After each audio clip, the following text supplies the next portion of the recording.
Le pagne noir, conte africain. Le miroir de la disette. C'était un miroir dans lequel il ne fallait jamais se mirer. Sinon, toutes les bonnes choses fuyaient, disparaissaient, se volatilisaient. Et pour tenter la chose, il fallait être araignée, brave, audacieuse, intrépide, comme araignée, curieuse, mais bête comme araignée. Et ce fut encore Kakou Ananzé qui brava le sort. Et cela après qu'il eut connu les éblouissements, les idées noires, les cortèges de cauchemars que la faim toujours traîne après elle. Cela après que son ventre plein comme une outre et résonnant tel un tam-tam bien chauffé lui eût permis de goûter l'éternel refrain de la vie, de contempler le rose bourdeur d'un soleil fatigué de tout le temps, courir après une lune insaisissable, de se pâmer d'aise parce que la brise du soir lui chatouillait la plante des pieds.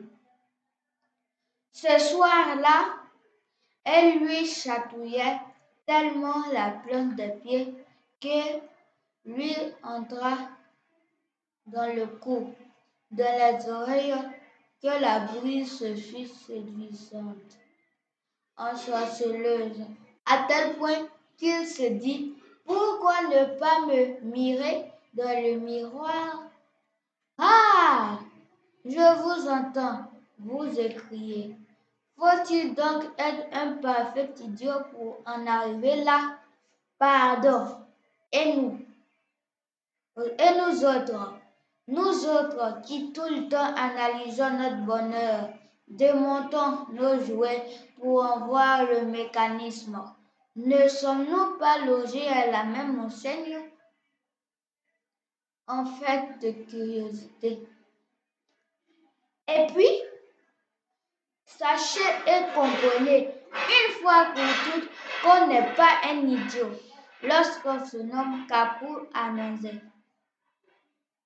S'il se permet certaines audaces, c'est qu'il a toujours dans la tête plus d'un tour et sur la langue des phrases prêtes à le sortir d'embarras.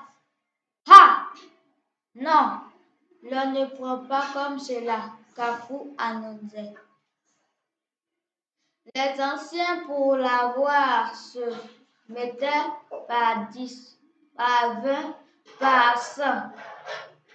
Mais toujours, ils sortaient vainqueurs des traquenards les plus riches. Car lorsqu'ils croyaient lui tenir le bras, il n'avait qu'une jambe. Et lorsqu'il était convaincu de lui tenir par le tronc, entre leurs mains, il n'était qu'un tronc d'arbre. Il aime les situations difficiles, les obstacles qui accroissent ses facultés, décuplent son intelligence, fouettent son ingéniosité. Kakou Ananzé. La famille donc était au village. Les pluies, 3 années successives, avaient manqué au rendez-vous, et plus un seul nuage noir ne s'égarait dans le ciel. Les nuages affamés mouraient-ils en route? Le soleil de colère grillait tout, et le vent, pour lui faire la cour, ne cessait de charrier du sable. Les herbes ne poussaient plus, la terre sèche. Chaque jour se fendillait, se craquelait davantage, non content d'un